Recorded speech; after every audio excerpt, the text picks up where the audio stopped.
Burroughs, Senior Vice President Bellaccio, Dean Austin, Dean Jarrett, members of the Board of Trustees, honored guests, faculty and staff, parents, relatives, and friends, fellow members of the class of 2012.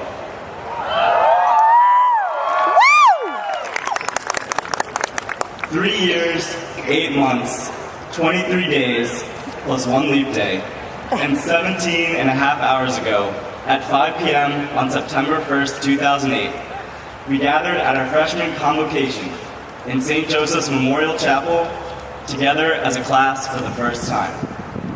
Anxious, we sat among new faces we had never seen before.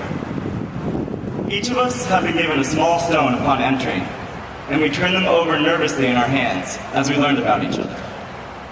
We hailed from schools as far away as Hong Kong and as near as Worcester. We came from families that had never sent a child to college, and from families that traveled to America on the Mayflower. We had played concerts at Carnegie Hall, and we had scaled mountains. Now, all of us had come together to climb another mountain, the one we affectionately call Mount St. James. As convocation drew to a close, Father Michael McFarland, our beloved, now former president, invited each of us to come forward and stack the small stones at the altar. With them, we were asked to leave behind a burden that we hoped to give up, a challenge that we hoped to overcome as we began our time on the hill. I cannot recall what I left with my rock, but thinking back, I already knew one struggle that would confront me in the coming years: stairs. As anyone who has spent 5 minutes on this campus can tell you, the incline of Mount St. James is steep enough to strain both lungs and limbs. Upstairs to Dinan, downstairs to Stein, upstairs to Hogan, downstairs to Williams, repeated daily, and sometimes with the exhilarating bonus of powdery snow or glossy ice. For those of you unfamiliar with the daily endurance test our campus offers, I'd like for you to imagine the following scenario I know all too well. While sitting in cool beans on upper campus, sipping a good luck iced chai before a cryptography test, it hits you. The graphing calculator crucial to your success lays in your apartment near the bottom of the hill, but your test is in O'Neill at the top of the hill in 6 minutes. Enough time to get there and back again, but not without arriving in a huff of heaving exhaustion. And there is, of course, always the risk of falling. Tread without care. In 1 minute you're on the steps up to Wheeler, and the next, you're on your back with a whole new view of your dorm above you. This only happened to me twice. Those granite steps, so impressive to our freshman eyes, were only the beginning of our years of endeavor at the College of the Holy Cross. Behind beautiful brick walls, we reasoned through steps of Euclidean proofs. We sketched out the steps of conceptual wall drawings. We adhered to the steps of the scientific method, and we mapped out the steps of history's greatest warriors and peacemakers. Still, our school demanded more, insisting always that we consider the next step, that we ponder what it meant, what it means to be men and women of the cross. It pushed us to transcend the limits of what we believed we knew, what we thought possible. It encouraged us to do nothing less than follow in the footsteps of the man whose own journey brought him to the summit of a different hill, under the shadow of the same cross from which our school takes its name. But what does this mission mean to us as students, as human beings?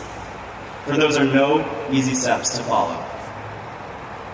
As an art history major, I've been trained to look at a work of art, to recognize its form and its context, to understand how it speaks of its own historical moment, and to consider how it affects me intellectually, emotionally, physically.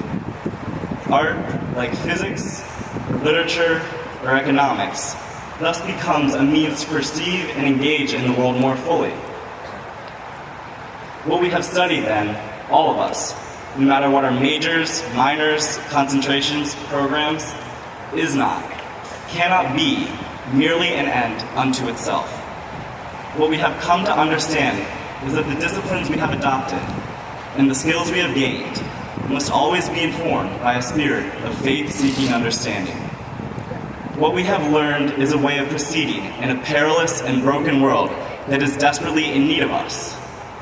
So, in these 4 years, we took our first steps together. We shared notes with our classmates and shared smiles with strangers. We passed the ball to our best buddies and passed the bread at Rachel's table. We listened. We considered. We stood in solidarity. We marched for what is just, and we ran to raise money for a cure. We hammered nails into 2x4s for Habitat for Humanity, and we hammered chemical structures into our best friends' brains for P-Chem exams. We left our dorm room doors open so friends could wander in, and we left the light on so our roommate wouldn't have to stumble in the dark. We shared jokes, jackets, pretzels, and stories. Our education has taught us to think critically, to engage meaningfully, and to walk into the world intentionally. It has taught us to question and reminded us that it is okay to not always know the answer.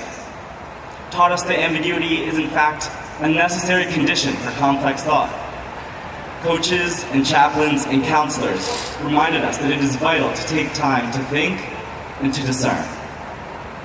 Walking in the footsteps of our professors and our parents most of all, who labored for us more than we can ever know, we learned the value of inspiring joy in others without them knowing we were responsible for it. We learned that this will sometimes require hardship and always require humility on our part. We learned to accompany those who are different from ourselves, to speak for those who do not have a voice, and to stand with those whom the world has overlooked. Following the way of the cross means not taking a single step into the world without discernment, without conviction, and above all, without love. Thomas Aquinas once said, "Since one who loves another looks upon a friend as another self, he counts his friend's hurt as his own, so that he grieves for his friend's hurt as though he were hurt himself." The mission of Holy Cross, forming us into men and women for and with others, has impelled us to find worth and dignity in each person we meet, whether they be students we tutored in Worcester, neighbors whose homes we helped build in New Orleans, or families we lived with in El Salvador. And in these encounters, we learn to find ourselves. As different as we all are in our faiths, politics, races, classes, genders, orientations, we share the call to follow the way into the world that Holy Cross has shown us. Elie Wiesel reminds us that the opposite of love is not hate, it's indifference. The opposite of art is not ugliness, it's indifference. The opposite of faith is not heresy, it's indifference. And the opposite of life is not death, it's indifference. So let us not live indifferently. Let us live differently. Let us integrate ourselves into the world, taking care of ourselves, even as we take care of those who are around us. Let us live with intelligence, humility, deliberation, courage, wonder, love. Today, our new president, Father Philip Burrows, handed us our diplomas. In doing so, he asked us to again leave something behind. This time, though, what we give up is more substantial than a stone. It is a pile of stones, or bricks to be precise. Those bricks that stack up towards the sky in pointed towers that touch the clouds. This silhouette of our Holy Cross, is what we are called to leave behind. But it is not meant to be forgotten. It is meant to be our rock, a stone we can carry not with our hands, but in our hearts. The shadow of the cross on the hill will remain a constant reminder throughout our lives, calling us to live more fully and joyfully in the world. So step out now with clear eyes and full hearts towards what awaits beyond the gates of Mount St. James. Worry no more about these stairs, for they have brought us to today and to all that tomorrow promises. Congratulations, my friends. I wish you all sincere joy, lasting friendships, and abounding success. Thank you.